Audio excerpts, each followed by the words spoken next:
فإن ذلك فرجكم أكثر الدعاء بتعجيل الفرج أكثر الدعاء بتعجيل الفرج فإن ذلك فرجكم دعاتون این باشه آقا بیا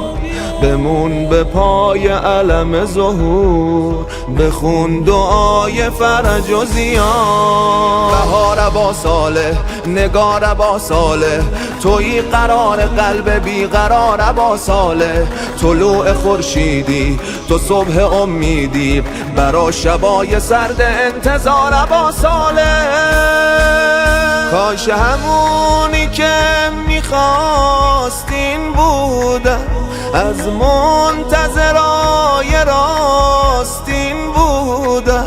کاش روز ظهور یاورت باشم از منتقمای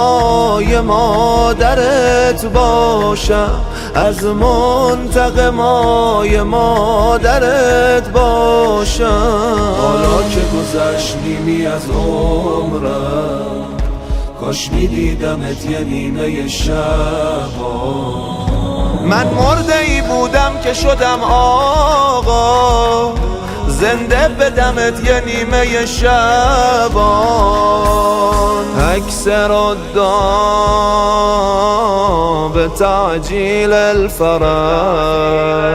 اکثر الدعاء بتعجیل الفرج فإن ذلك فرجكم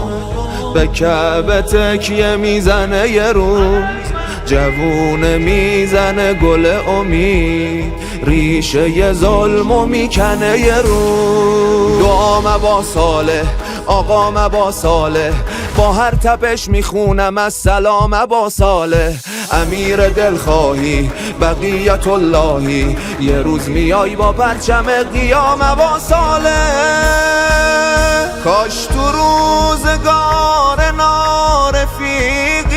ها اونی که باهات رفیق من بودم کاش همونی که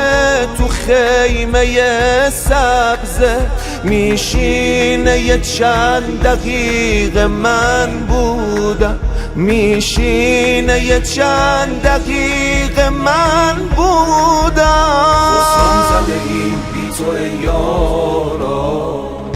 جبران میکنی تو این خساراتو روزی که توی دست تو میبینی